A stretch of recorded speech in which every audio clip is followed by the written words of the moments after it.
Look, it's forced us to be more open and think directly about audiences and the things we put on, and it's allowed us to learn about the things people really want to see rather than things we think they really want to see. And that's beginning to change the exhibitions we have, the style of the exhibitions we have. It's even changing our collection policies and the way of course we document and catalogue. So it's been really powerful. And we're in the very early stages, really. I mean, this is all very young to us, and the organisation is changing very fast for a museum. Open content initiatives tend to support the mission of museums, which usually is to engage audiences, to teach, to publish, or that is to say, to make knowledge public.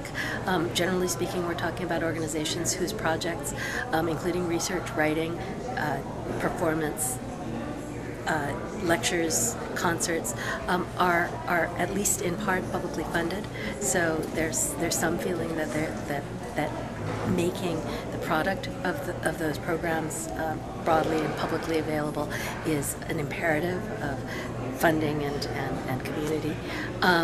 Open content initiatives help museums in general to reach larger, broader, possibly even international audiences,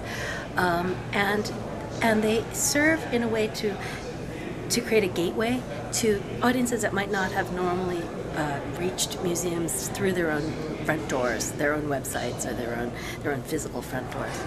It's a benefit to us because we get to hear visitor responses in ways that we wouldn't have heard before, and we get a sense of who our community is, and that enriches our own understanding of our objects, because we begin to learn about our objects in terms that aren't just art historical or aesthetic, but in terms of how they're received and perceived by our visitors.